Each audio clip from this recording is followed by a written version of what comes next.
पूजा घर में रखा लौटा पैसे को राख बना देता है। भूल कर भी यह गलती ना करे वरना पूरा घर हो जाता है बर्बाद। आप सभी ने भी अधिकांश लोगों के पूजा मंदिर में एक लोटा जल भरा हुआ जरूर देखा होगा। तो आखिर इसका क्या कारण होता है? क्या पूजा घर मंदिर में लोटा जल रखना चाहिए या नहीं? इसी के साथ जो लोग अपने पूजा मंदिर में एक लोटा जल भरकर रखते हैं तो यह लोटा किस धातु का होना चाहिए? पीतल, तांबा या कुछ और? कई लोग इस बारे में अनजाने में गलतियां कर देते हैं और बाद में उन्हें पछताना पड़ता है। तो आज हम आपको बताने वाले हैं कि आपको इन गलतियों से कैसे बचना है, क्योंकि इससे आपको नुकसान भी हो सकता है। तो लौटे को आखिर रखने का सही तरीका क्या होता है? इसी के साथ पूजा घर मंदिर में जो दीपक जलाया जाता है ये किस धातु का होना चाहिए? तांबे का, लोहे का, पीतल का, कांसे का, स्टील का या मिट्टी का? आखिर कौन सा दीपक रखना चाहिए?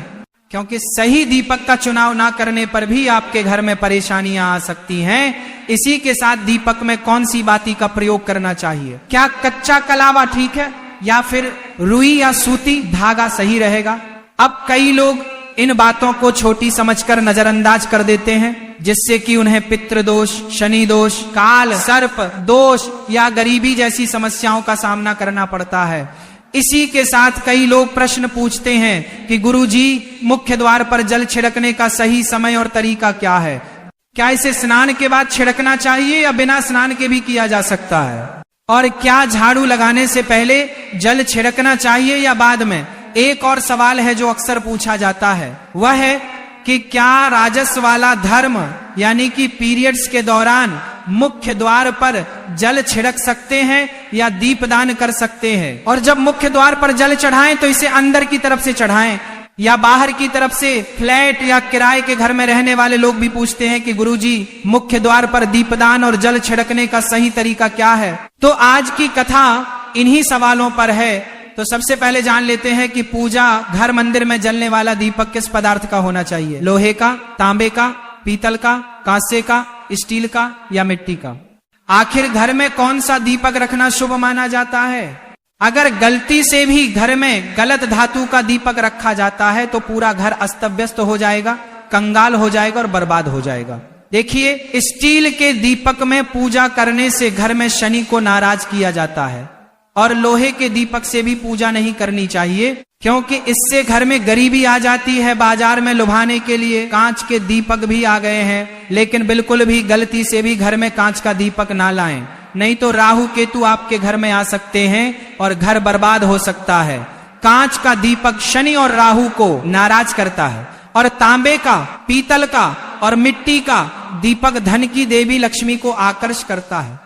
इसीलिए घर में कोई भी अन्य प्रकार का दीपक लाना सही नहीं माना जाता। पीतल और मिट्टी के दीपक को शुभ और मंगलकारी माना जाता है, क्योंकि यह शनि और राहु केतु को प्रसन्न रखता है, साथ ही मंगल ग्रह का भी असर कम करता है। इसी के साथ कच्चा कलावा और रुई से जलने वाला दीपक सर्वोत्तम होता है। जो लोग सूती धागे से दीपक की बाती तैयार करते हैं उनके घर में समस्याएं और गरीबी आ सकती है।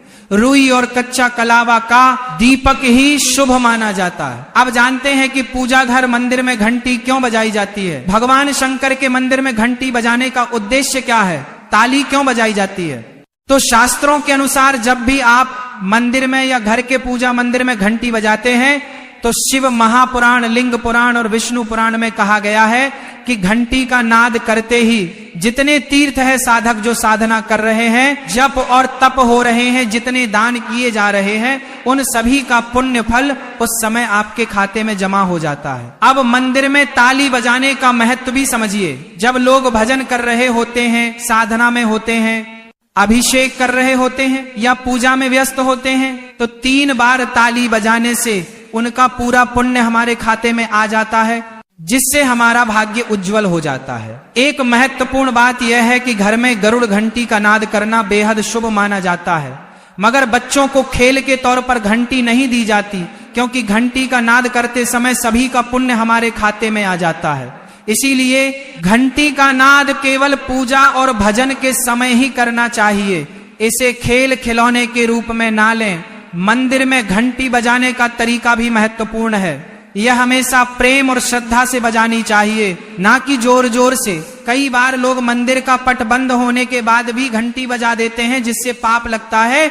तो अगर भगवान मंदिर में विश्राम कर रहे हैं तो उस समय घंटी बजाना घोर पाप माना जाता है। मंदिर बंद होने पर घंटी को रस्सी से बांध दिया जाता है ताकि वह ना बजे। घंटी बजाने का सबसे शुभ समय सुबह 4 बजे से लेकर 11 बजे तक होता है, क्योंकि यह समय अत्यंत मंगलकारी होता है। इसके अलावा शाम 6 बजे से रात 11 बजे से पहले भी घंटी बजाई जा सकती है। रात 12 बजे के बाद मंदिर के पट बंद कर दिए जाते हैं और देवी देवता विश्राम करते हैं।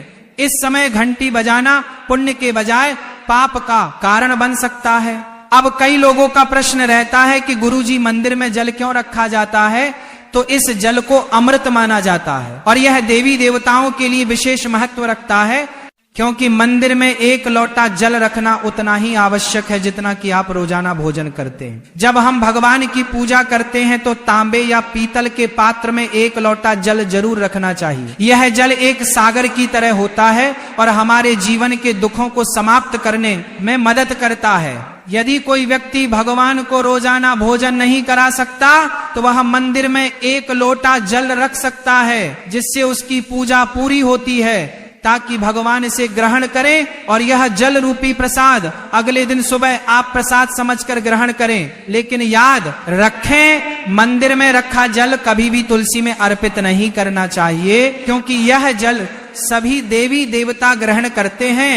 अगर आपके घर में लड्डू गोपाल या राधा कृष्ण है और आप 1 लोटा जल उनके लिए अर्पित करते हैं तो आप अगले दिन यानी सुबह के समय वह जल तुलसी में चढ़ा सकते हैं। मंदिर में रखा जल अगले दिन यानी सुबह अपनी आंखों को धोने के लिए प्रयोग करें। इससे आंखों की रोशनी बढ़ती है और आंखों की बीमारियां दूर होती हैं। इसी के साथ जो लोग मंदिर में 1 लोटा जल भरकर नहीं रखते, उनके घर में अकाल पड़ जाता है, घर की स्थिति खराब हो जाती है, परिवार में मुसीबतें आ जाती हैं और गरीबी का सामना करना पड़ता है। आप चाहे तो 1 लोटा जल में फूल आदि डालकर रख सकते हैं, जो बहुत शुभ माना जाता है। मंदिर में रखा जल का एक और उपयोग यह है कि इसे घर की रसोई में खाना बनाने में या पीने में भी प्रयोग कर सकते हैं।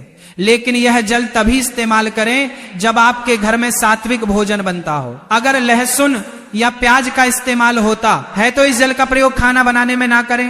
इस जल को परिवार के सभी सदस्य थोड़ी थोड़ी मात्रा में पी सकते हैं और बचा हुआ जल आप घर के पौधों में डाल सकते हैं। यह जल व्यर्थ नहीं होता, इसके बहुत सारे उपयोग होते हैं। अगर हम सही तरीके से इसका प्रयोग करें तो यह हमारे जीवन की परेशानियों को सुलझा सकता है। मंत्रों से अभिमंत्रित जल बहुत शक्तिशाली होता है और हमारे घर के मंदिर में रखा जल देवताओं का आशीर्वाद होता है, क्योंकि वह हमेशा देवता के पास होता है। इस जल में सभी सकारात्मक शक्तियां समाहित होती हैं और अगर हम इसका सही प्रयोग करें तो ये हमारे जीवन में सकारात्मक परिवर्तन ला सकता है। यानी कि आप जल को पीने में, खाना बनाने में, घर में छिड़काव करने में इस्तेमाल करते हैं तो इससे हमारी समस्याओं का समाधान होता है। और अगर कोई भी कार्य नियमित तौर पर किया जाता है तो हमें उसका लाभ जरूर मिलता है। कभी कभी करेंगे तो उतना लाभ दिखाई नहीं देगा, लेकिन अगर आप नियम बना ले कि हर रोज उसी जल से घर में छिड़काव करना है, घर के हर व्यक्ति को थोड़ा थोड़ा पीने के लिए देना है, बचा हुआ जल पौधों में डालना है, दुकान पर छिड़कना है, व्यापारिक स्थल पर छिड़काव करना है, बच्चों की किताब और तिजोरी में छिड़काव करना है, तो आपको निश्चित ही चमत्कार देखने को मिलेगा। इसी तरह से जो रसोई में रखा हुआ जल होता है उसका छिड़काव आप अपने घर के मुख्य द्वार पर करें तो इसका लाभ बहुत जल्दी दिखाई देगा।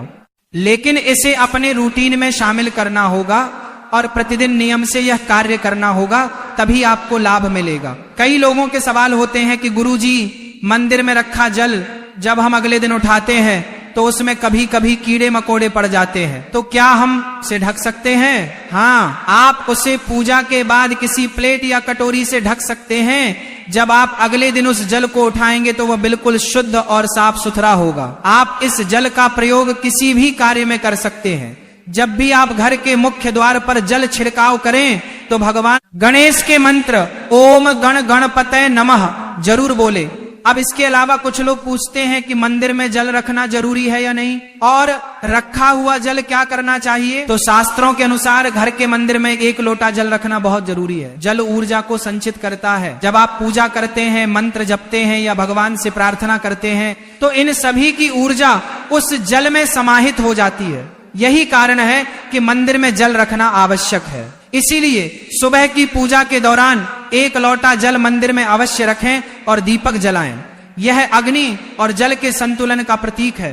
पूजा के बाद इस जल का उपयोग शुभ कार्यों में करें, जैसे पौधों में डालना या घर में छिड़काव करना। यह सकारात्मक ऊर्जा को बढ़ाता है। सुबह की पूजा के समय हम मंदिर में जल रखते हैं। अगली सुबह जब आप पूजा करने जाते हैं तो सबसे पहले उस जल का उपयोग करें। आप पूरे घर में उस जल का छिड़काव कर सकते हैं। ये जल आपके घर को शुद्ध करता है, क्योंकि यह सकारात्मक ऊर्जा से भरा होता है। इससे कई बीमारियां भी दूर हो जाती हैं और घर में नकारात्मक ऊर्जा का प्रवेश नहीं होता है। अगर आप नियमित रूप से इस जल का छिड़काव करते हैं तो आपके घर की समस्याएं धीरे धीरे खत्म होने लगती हैं। कभी कभी लोग ये शिकायत करते हैं कि दवाइयां असर नहीं करती। ऐसे में अगर दवाइयां के साथ साथ रोगी को इस जल को पिला दिया जाए तो दवाइयां जल्दी असर करने लगती हैं। इसी तरह अगर परिवार में कलह और झगड़े रहते हैं तो परिवार के सभी सदस्य इस जल को थोड़ा थोड़ा पी सकते हैं। इससे धीरे धीरे सकारात्मक विचारों का प्रवाह थोड़ा शुरू होता है और घर में शांति और समन्वय आता है। अगर आपका कोई व्यापार है या दुकान है तो इस जल का थोड़ा सा छिड़काव वहां भी करें। ये आपके व्यापार को सफल बनाता है और किसी भी तरह की परेशानी से भी बचाता है, क्योंकि यह जल बेहद सकारात्मक ऊर्जा से भरा होता है। अब यह भी जान लेते हैं कि मुख्य द्वार पर जल छिड़कने का सही समय और विधि क्या है। तो अगर आप मुख्य द्वार पर जल चढ़ाते हैं तो आपको यह ध्यान रखना है कि जल को रात में सोने से पहले एक पात्र में भरकर रखना चाहिए। आप कोई भी पात्र ले सकते हैं, जैसे तांबे, पीतल, स्टील या चांदी का। यदि गंगा जल उपलब्ध हो तो उसे थोड़ी मात्रा में डालें और फिर शुद्ध जल से पात्र भर दें। अगर गंगा जल नहीं है तो केवल शुद्ध जल भी पर्याप्त है। अब इस जल से भरे पात्र को आप अपने घर की रसोई में रख दीजिए और सुबह उठकर इस जल का छिड़काव आप अपने घर के मुख्य द्वार पर करें। मुख्य द्वार पर सुबह सबसे पहले छिड़काव किया गया जल घर की सभी समस्याओं को दूर करता है। यदि आप नकारात्मक ऊर्जा, मानसिक परेशानी, आर्थिक तंगी या वास्तु दोष से परेशान हैं तो यह उपाय परेशान आपकी मदद करेगा। रसोई में रखा जल मुख्य द्वार पर छिड़कने से आपके घर की परेशानियां समाप्त हो सकती हैं। यह उपाय न केवल वास्तु दोष और पितृदोष को समाप्त करता है, बल्कि तंत्र मंत्र या बुरी नजर के प्रभाव को भी खत्म करने में सहायक है। इस उपाय को नियमित करने से घर में सुख समृद्धि बनी रहती है और बीमारियों से भी मुक्ति मिलती है। आपको यह जल सूर्योदय से पहले मुख्य द्वार पर छिड़कना चाहिए। अगर सूर्योदय के बाद आप मुख्य द्वार को अन्य जल से धोना चाहे तो यह कोई समस्या नहीं है भक्तों, लेकिन यह विशेष जल सूर्योदय से पहले ही छिड़क दिया जाना चाहिए। अब कई लोग पूछते हैं कि क्या यह जल छिड़कने से पहले स्नान करना जरूरी है या बिना स्नान किए भी इसे किया जा सकता है। तो देखिए, जो जल हम सुबह मुख्य द्वार पर छिड़कते हैं वह एक महत्वपूर्ण उपाय है। इसे स्नान करने के बाद करना आवश्यक नहीं है। इसीलिए सुबह जल्दी उठे, सबसे पहले रसोई में जाएं और पहले से रखे जल को लेकर मुख्य द्वार पर जाएं, मुख्य द्वार खोलें और इस जल का छिड़काव करें। जल छिड़कते समय अपने पितरों और माँ लक्ष्मी का ध्यान जरूर करें। ऐसा कहा जाता है कि सुबह सुबह माँ लक्ष्मी हर घर के द्वार पर आती है। जिन घरों के द्वार खुले होते हैं और जहाँ जल का छिड़काव किया गया होता है वहां माँ लक्ष्मी प्रवेश करती है। जल छिड़कते समय अपने मन में माँ लक्ष्मी से प्रार्थना करें, हे माँ लक्ष्मी कि आप मेरे घर में प्रवेश करें, मैं आपका स्वागत करने के लिए तैयार हूँ। उसके बाद पितरों का ध्यान करें, क्योंकि आज घर की दहलीज को पितरों का वास स्थान माना जाता है। जब आप दहलीज पर